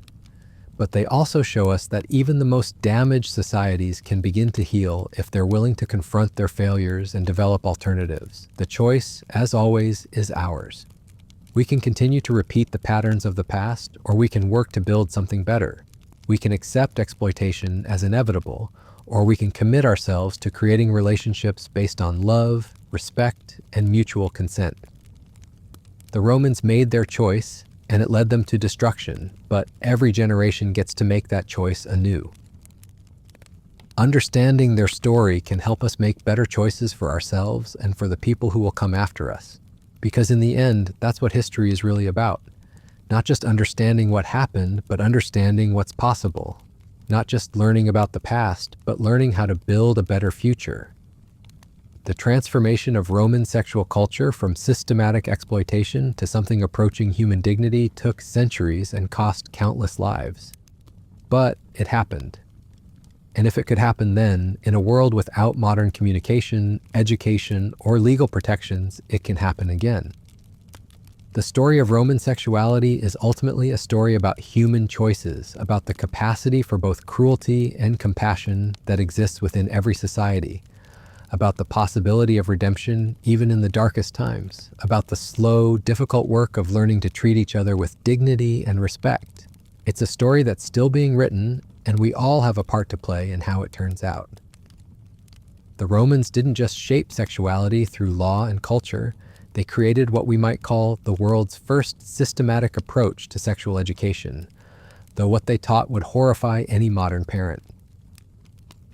Roman children weren't shielded from sexuality, they were deliberately exposed to it from the earliest possible age as part of their social conditioning. If you were a Roman child, your sexual education began around age 5 or 6, not through gentle conversations about the birds and the bees, but through direct observation of adult sexual behavior. Roman homes didn't have the privacy we take for granted today. Sexual acts happened in full view of children, slaves, and other household members. This wasn't considered inappropriate, it was considered educational. Roman parents believed that children needed to understand sexual hierarchy from an early age. Boys were taught that they would grow up to be sexual dominators, that their worth as men would be measured by their ability to sexually control others. Girls were taught that they would be sexually controlled, that their value lay in their ability to satisfy male desires without complaint. The methods they used to teach these lessons were systematic and deliberate. Roman boys were given young slaves to practice on, learning techniques of sexual domination that they would use throughout their lives. They were taught to see sexual pleasure as something they took from others, not something they shared with them. Roman girls were subjected to what the Romans called preparation rituals that were designed to break down their resistance to sexual submission. These rituals often involved forms of sexual abuse that were justified as necessary training for adult life. The girls were taught to dissociate from their own bodies, to see themselves as objects existing for others' pleasure. But the Romans didn't just teach sexual techniques, they taught sexual psychology. Children were systematically conditioned to accept the power dynamics that defined Roman sexual culture. They learned to see domination and submission as natural, inevitable, and morally correct. Roman educational texts that have survived provide chilling insights into how this conditioning worked. One text, used in schools throughout the empire, includes detailed instructions for teachers on how to break down children's natural empathy and teach them to enjoy others' suffering. The text explains that children naturally feel distress when they see others in pain, and that this natural compassion must be systematically eliminated if they are to function effectively in Roman society. Teachers were instructed to force children to watch sexual violence and to punish them if they showed signs of distress or sympathy for the victims. Over time, children would learn to suppress their natural empathy and eventually to find pleasure in others' pain. This wasn't considered cruel, it was considered necessary preparation for adult life in a society based on systematic exploitation. The psychological techniques the Romans used were remarkably sophisticated. They understood that breaking down empathy required more than just exposure to violence. It required active participation in that violence, so that children would become complicit in the system they were being taught to perpetuate. Roman schools included regular exercises where children were required to abuse slaves or prisoners. These exercises were graded like any other academic activity, with children receiving praise for creativity and enthusiasm in their abuse of others. One surviving school record shows a class of 8-year-old children being taught different methods of sexual torture. The record includes detailed descriptions of the techniques they learned and evaluations of their performance. The teacher's comments praised students who showed natural aptitude for domination and expressed concern about those who seemed too sympathetic to their subjects. These weren't isolated incidents or extreme examples. This was standard educational practice throughout the Roman Empire. Every Roman child, regardless of social class, was systematically trained to participate in sexual exploitation. The long-term psychological effects of this conditioning were exactly what the Romans intended. Adults who had been raised in this system often found it literally impossible to conceive of sexual relationships based on mutual respect and affection. They had been so thoroughly conditioned to see sexuality as a power struggle that they couldn't imagine any other way of relating to others. Roman literature is filled with accounts of people who tried to form loving relationships but found themselves unable to do so. They would describe feeling confused or disgusted by the idea of sexual equality, of being unable to experience pleasure without dominating someone else. One Roman writer, Pliny the Younger, wrote about his struggle to understand his wife's desire for emotional intimacy. He describes feeling unnatural revulsion at the idea of treating her as an equal partner and his confusion at her requests for affection and respect. Pliny's letters reveal a man who was genuinely trying to be a good husband by Roman standards, but who had been so damaged by his upbringing that he couldn't understand what his wife needed from him. He could only relate to her as a superior to a subordinate, and he was baffled by her unhappiness with this arrangement. But perhaps the most disturbing aspect of Roman sexual education was how it created intergenerational trauma that persisted for centuries. Children who were abused in the Roman system grew up to abuse their own children, not because they were inherently evil, but because they had no framework for understanding that relationships could be based on anything other than domination and submission. Archaeological evidence from Roman sites shows clear patterns of this intergenerational trauma. Skeletal remains of children show evidence of systematic abuse that was passed down through families for generations. Burial practices reveal that children were often killed when they became too damaged to be useful, and that this was considered normal household management. The Romans had created a system of sexual education that was designed to perpetuate itself indefinitely. Each generation would be more thoroughly conditioned than the last, more completely cut off from their natural empathy, more perfectly adapted to a world of systematic exploitation. But the system also contained the seeds of its own destruction, because a society that systematically destroys empathy in its children is a society that eventually loses the ability to function cooperatively. The Romans discovered this during their later imperial period when they found themselves increasingly unable to maintain social cohesion or effective governance. Roman military effectiveness declined as soldiers became too psychologically damaged to follow orders or work together effectively. Economic productivity fell as workers became too traumatized to perform complex tasks. Even basic family relationships became increasingly unstable as people lost the ability to form genuine emotional bonds. The empire that had once conquered the known world began to fragment and collapse, not primarily due to external pressures, but due to the internal psychological damage that their sexual culture had inflicted on their own people. This brings us to one of the most important lessons of Roman sexuality. The idea that systematic cruelty can be sustained indefinitely is an illusion. Eventually, the psychological damage becomes so severe that the system destroys itself. The Romans thought they were creating a civilization that would last forever by building it on a foundation of sexual domination. Instead, they created a civilization that was doomed to collapse because it had systematically destroyed the human capacity for cooperation, empathy, and genuine connection. But understanding this history isn't just about learning from the Romans' mistakes. It's about recognizing how these patterns continue to influence our own world. Because the Roman approach to sexual education didn't disappear with the fall of the empire. It evolved, adapted, and found new forms of expression in every subsequent civilization. When we see children being exposed to sexual violence as education, when we see young people being taught that sexuality is primarily about power and domination, when we see empathy being systematically discouraged in favor of competitive cruelty, we're seeing echoes of the Roman system. The specific practices may be different, but the underlying logic is the same.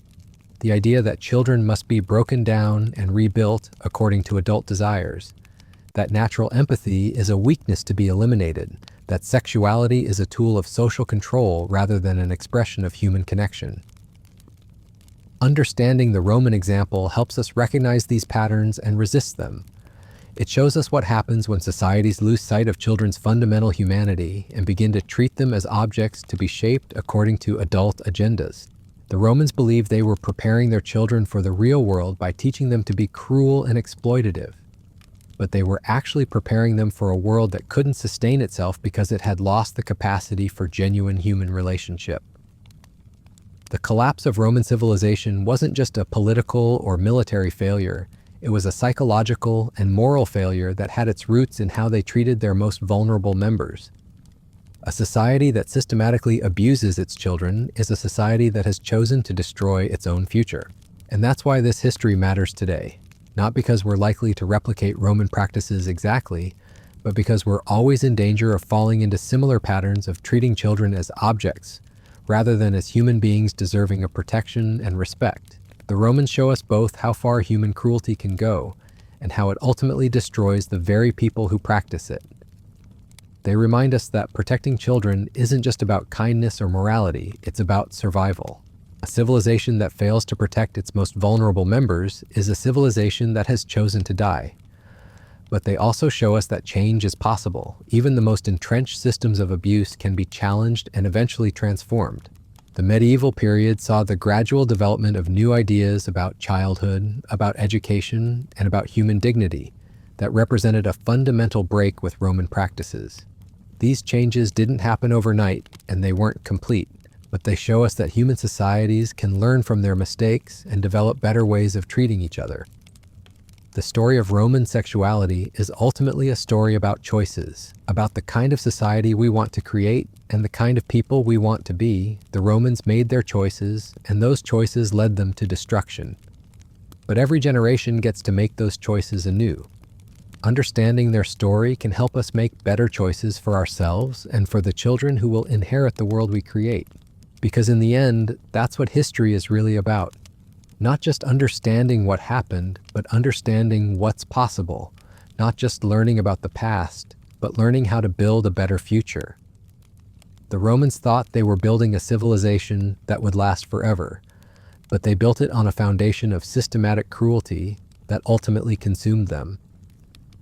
We have the opportunity to build something different, something based on respect, compassion, and genuine human connection. The choice, as always, is ours. As we reach the end of our journey through the brutal realities of Roman sexuality, it's important to remember that this isn't just ancient history. These patterns of exploitation, domination, and systematic abuse have echoes that reverberate through time, appearing in different forms across cultures and centuries. The Romans created a template for how societies can normalize the unthinkable, how they can build entire civilizations on the systematic exploitation of the vulnerable, and how they can convince themselves that their cruelty is actually virtue. But they also showed us the ultimate cost of such choices. Their empire, built on marble and gold, on military might and cultural sophistication, ultimately crumbled because it had rotted from within. A society that had lost its capacity for genuine human connection, that had systematically destroyed empathy and compassion, that had turned sexuality into a weapon of domination rather than an expression of love, was a society that couldn't sustain itself. The psychological damage they inflicted on their own people became so severe that they lost the ability to function as a coherent civilization. The very practices they believed made them strong ultimately made them weak, fragmented, and vulnerable to collapse.